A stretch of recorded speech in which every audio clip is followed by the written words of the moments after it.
Muchos seguidores de Hipócrates siguen y aplican su descubrimiento. No olvidar que Hipócrates es considerado como el padre de la medicina, quien reunió el conocimiento médico de civilizaciones anteriores a su época. Estamos hablando del año 460 a.C. Para este descubrimiento, cualquier enfermedad es un intento del organismo para recuperar la salud. Considera que la enfermedad viene de adentro y la curación va de adentro para afuera. Lo que significa es que la enfermedad es una realidad nuestra, no es algo provocado desde afuera. Es una respuesta del organismo humano ante una agresión al cuerpo, y es una respuesta que tiene una finalidad. Cuando recibimos una agresión a nuestro cuerpo o a nuestra mente, el cerebro activa todo un mecanismo para recuperar la salud o armonía perdida. Se considera entonces que la salud es una armonía, donde todas las partes de nuestro organismo cumplen la finalidad para la que fueron hechas. Cuando algo agrede esta armonía, todo el cuerpo humano activa un mecanismo para restablecerla, es decir, que el cuerpo activa un mecanismo para sanar, para curarse. Por ello, define que la enfermedad es el intento del cuerpo de recuperar la armonía perdida, y todo el cuerpo responde, no solo una parte de él. El doctor Hammer es quien descubre esta armonía de la mente con el cuerpo. El doctor Hammer vivió de mayo de 1935 a julio del año 2017. Fue un médico oncólogo alemán que trataba el cáncer de manera diferente. Debido a ello hubieron muchos otros médicos que atacaron sus ideas. Tuvo durante su carrera más de 12 doctorados y fue el médico de consulta de las colonias europeas. El doctor Hammer sufrió con su esposa la muerte de su hijo de 17 años que fue asesinado, y 6 meses después ambos fueron diagnosticados con cáncer. Su esposa, a los pocos meses que la medicina convencional intentara curarla, fallece. Ante esto, él no podía creer que ambos, que eran vegetarianos y llevaban una vida muy saludable, pudieran crear células tumorales. Entonces se dio cuenta de que el cáncer apareció por el shock mental que les había causado la muerte de su hijo, por ese enorme estrés al que fueron expuestos. En ese entonces, el doctor Hammer tenía más de 1000 pacientes con cáncer y decidió encontrar las estadísticas que apoyaran su idea. Empezó entonces a preguntar a cada uno de sus pacientes con cáncer por qué pensaba que tenía cáncer. Otra pregunta era, ¿después de qué momento vivido se enteró de que tenía cáncer? Después de muchos días de juntar cientos de respuestas, constató que el 100% de sus pacientes con cáncer habían sufrido entre el 6º mes y el 14º mes, antes de la manifestación clínica del cáncer, un shock psicobiológico o shock mental o emocional. Un shock psicobiológico es un sufrimiento mental agudo y rápido. Es un sufrimiento de golpe, inesperado, para la cual no hay una adaptación posible.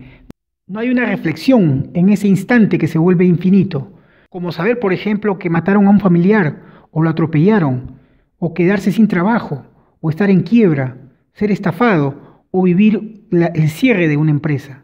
Entonces, el doctor Hammer quiso ir más allá y, siendo el año 1978 en Alemania, empezó a utilizar la tomografía cerebral para obtener un diagnóstico de sus pacientes con cáncer. Y observa que en las tomografías de todos sus pacientes aparece una mancha densa, una zona más oscura, que muchos doctores de entonces pensaban que eran errores de la máquina. Pero Hammer se da cuenta que ese llamado error de la máquina, esa mancha en la tomografía, aparecía en la misma zona del cerebro en todos los pacientes que tenían cáncer de páncreas y en otra zona del cerebro en todos los pacientes que tenían cáncer de pulmón. ¿Cómo un error de máquina podía arrojar el mismo error en el mismo lugar del cerebro para cada tipo de cáncer? Fue así que descubrió que cada zona del cerebro estaba vinculada a un tipo de cáncer, y eso lo observó en todas las tomografías. Para tener más seguridad de la afirmación que iba a sostener, se comunicó con los fabricantes de los aparatos médicos, de los tomógrafos, para que le explicaran por qué fallaban sus equipos. Y estos mencionaron que sus equipos no tenían ninguna falla y que el cuerpo médico no les mencionaba o consultaba acerca de ningún error de los equipos. Entonces se consigue 2 máquinas para realizar las tomografías de prueba y realizan nuevamente los análisis para descartar alguna falla. Y en las 2 máquinas se obtienen los mismos resultados, las mismas manchas oscuras en zonas específicas del cerebro. Con ello, el doctor Hammer determinó que cuando ocurre un shock mental, una parte del cerebro cambia su densidad y las máquinas lo muestran como una mancha oscura en los resultados visuales. El Dr. Hammer determinó que la forma en que reaccionan las mujeres de los hombres ante un shock psicobiológico o shock mental es distinto. En las mujeres, por ejemplo, cuando son madres, el cerebro asocia la seguridad y cuidado del bebé con la alimentación en el momento que lo amamanta. Y en el momento en que la madre se dispone a darle su alimento al bebé, el cerebro envía una orden para que se produzcan más células que dan lugar a la leche materna.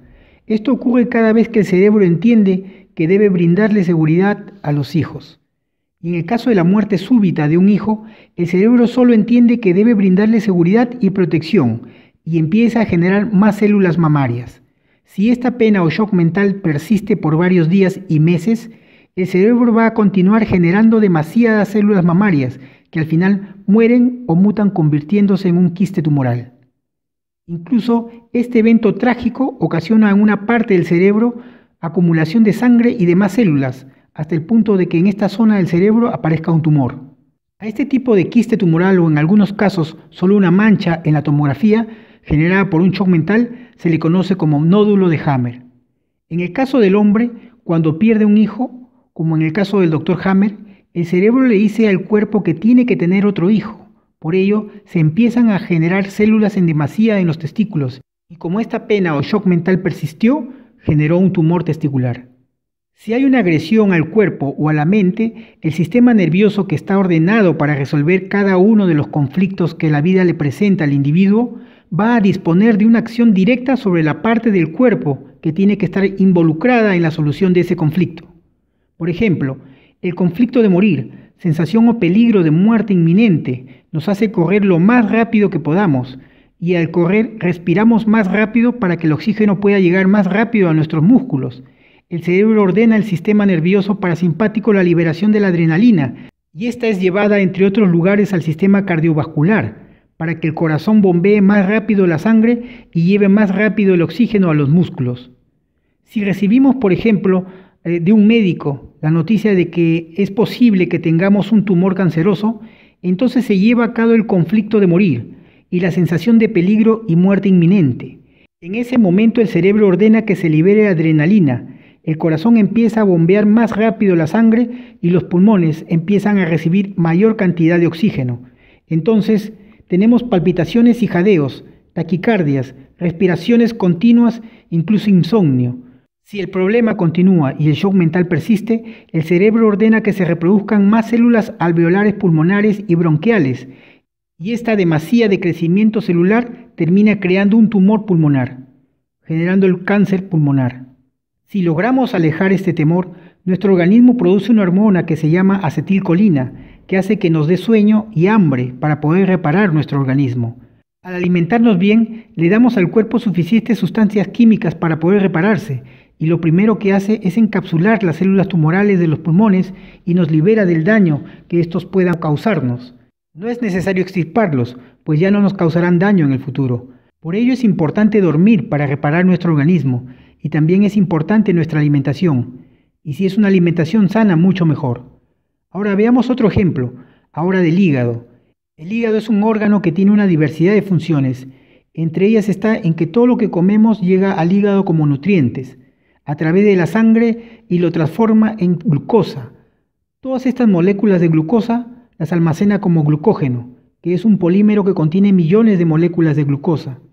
Y cada vez que nuestro cuerpo realiza un movimiento, por más pequeño que éste sea, el hígado envía a la zona del movimiento la cantidad de moléculas de glucosa necesarias para que se pueda realizar el movimiento.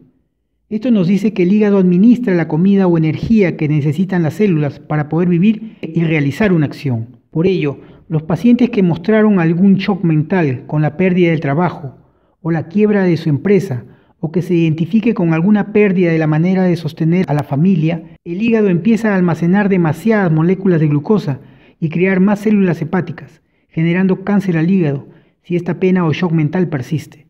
Tener en cuenta que el hígado también se enferma por la mala alimentación y queda débil y expuesto a este tipo de enfermedades. Entonces, con esto podemos tener varios conflictos distintos y cada uno apuntará a la creación de un tumor en una determinada zona del cuerpo, a lo que se llamaría una metástasis. Para el Dr. Hammer, Esto no sería un cáncer generalizado, sino que serían las reacciones del cuerpo para cada shock mental que vivamos. Al recibir la noticia, por ejemplo, de tener cáncer, el miedo a la muerte, se piensa también en el trabajo que dejará, en su familia, su sostén y alimentación, y se juntan aún más pensamientos. Cada uno generará una producción excesiva de células para aumentar el conflicto mental, que se asocia a una ayuda corporal, y producirá tumores en diferentes partes del cuerpo. Por estas ideas y conclusiones obtenidas por el Dr. Hammer, hubieron muchos doctores, empresas médicas e incluso canales de televisión que lo consideraron un fraude y lo difamaron, descartando sus ideas, investigaciones y pruebas tomográficas realizadas en más de 1000 pacientes con cáncer. Incluso le quitaron algunos de sus títulos y funciones en hospitales y clínicas. Sus ideas y descubrimientos quedaron. Ellas argumentan que nuestro cerebro es capaz de reprogramar nuestro organismo para curar sin otro tratamiento que la resolución del conflicto emocional. A esto se le conoce como la nueva medicina. Espero que esta información te sea de utilidad. Si te gustó, te invito a suscribirte a este canal Tips y Consejos de Salud para recibir más información de interés en el futuro. Y no te olvides de hacer clic en la campanita al suscribirte para avisarte cuando suba un nuevo video. Si tienes alguna consulta o deseas compartir algo con nosotros, déjanos un comentario en este video acerca del tema, que con mucho gusto lo responderemos. Gracias por habernos acompañado en este video. Te esperamos en el siguiente. Hasta pronto.